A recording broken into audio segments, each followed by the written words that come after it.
Cholos, what's up, guys? This is Gustavo here with Cholo. I'm getting ready to shoot um, a scene from my second music video, Brown Don Johnson. So I'm gonna share with you guys the behind the scenes a little bit like of how it's getting done and stuff like that.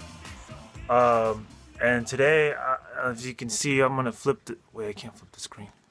I don't know if you can see it right here, but it's raining today, so that's gonna affect the shoot. Because I was trying to do two scenes in two different locations, but we're just gonna do an indoor shot today. So I'm gonna show you how it's planned out. So check this out. Hold up. All right, so here's the storyboards. I made a storyboard. So it's the Brown Don Johnson. And you can see like there's like the drug dealer guy, and that's me, and I pick it up and I answer the phone, and that's gonna be wait, hold on, that's something else. And then that's gonna be so I numbered the scenes, right? So I numbered the scenes because I read this book and it was like, you should number the scenes. So I was like, all right, so I'm gonna number the scenes. So anyways, and then we got this car scene here.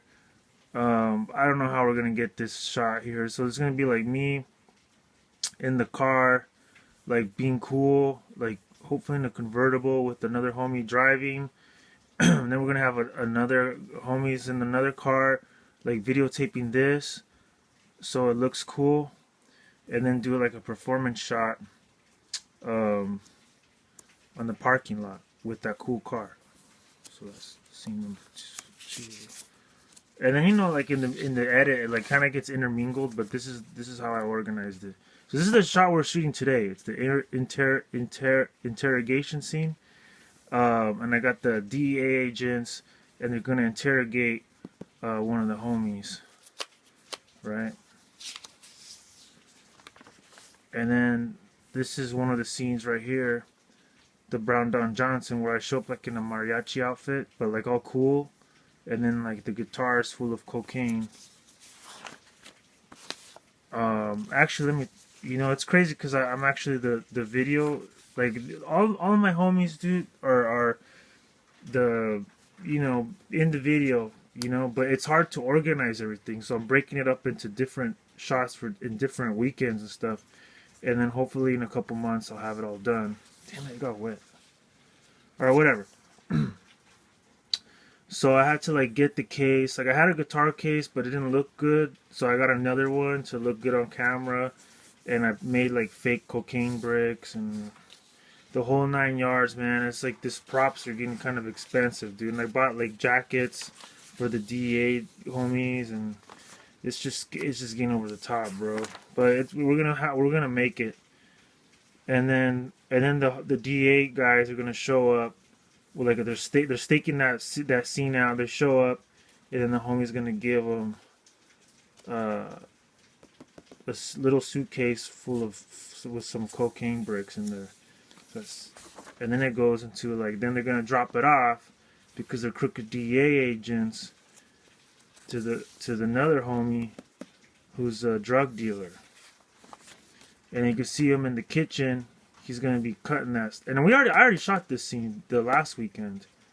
It was pretty crazy, dude. I got really drunk the day before, and had some cookies with some extra stuff in there, and I don't know how I got this. It was like 11 in the morning. I had like this crazy headache, but we got it done, and it looks really good. And I think the homie Peso, who's playing the drug dealer guy, another drug dealer guy, the urban drug dealer guy. He's actually makes beats for with Cholo. So you could get his beats up in the beat store, and we're getting that worked out right now. So anyway, so that's behind the scenes, man. Like I sketched this up in like 5 minutes or whatever, and I'm learning that with these music videos, like I have the idea in my head. But with this particular one, it's like, I have to do scenes because it's like a narrative. And my philosophy with these music videos right now is like, okay, It's gotta have some type of narrative, and 2 performance shots. And if you could blend those together, I think it comes out pretty good. Instead of just like one location and one guy's just rapping. Let me switch the cameras. Hold up. All right, continuing that conversation. So like my philosophy. This is my second music video. The first one is If They Were Here, shot with the homie, directed by Ted McCormick. And you can see that on YouTube, If They Were Here. It's about Tupac and Biggie, If They Were Here. So anyways, like my version of, because there's a lot of versions of that song, whatever, but that was my version.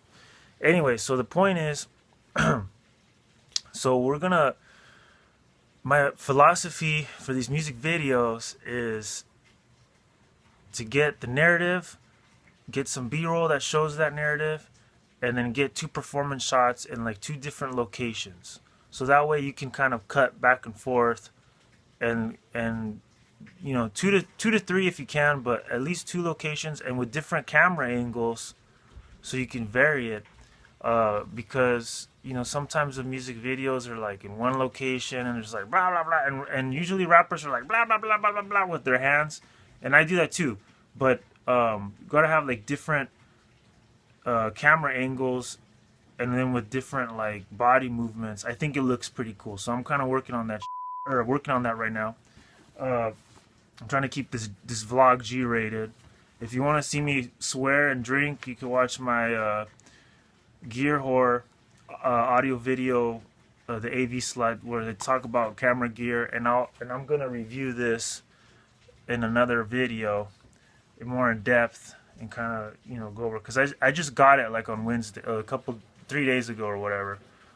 So I haven't used it yet, and I don't want to make a video tutorial where it's like I haven't really like lived with the equipment for a while to really like give a good video. I don't want to be like, oh, this is an impression, blah blah blah blah, first box. No, I want to be like, okay, well, let me, you know what I'm saying? Okay. So now, when we go to the edit or whatever, the jump cut, you're gonna see me set up the scene for the interrogation shot and see kind of behind the scenes of that scene, how we're gonna set it up. So this is kind of guerrilla style, whatever. It is what it is. Cool. Alright, we're rolling.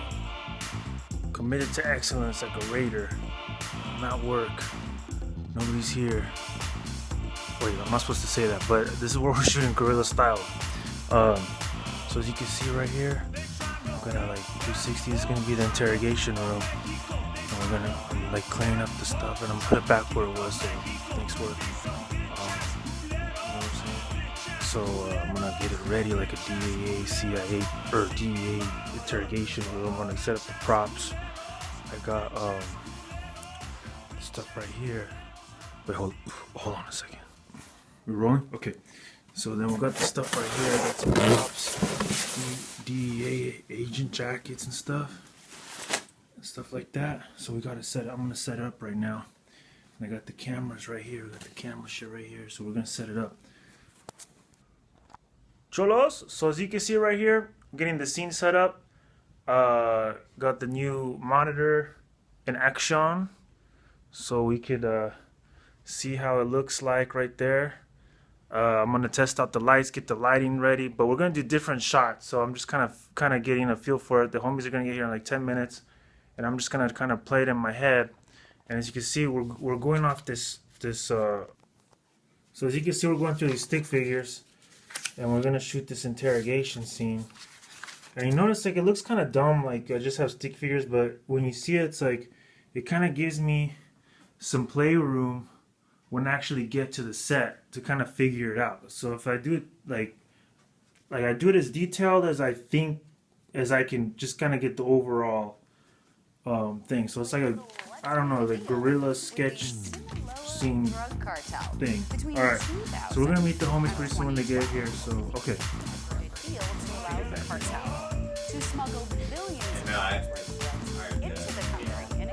But I used to have a watch like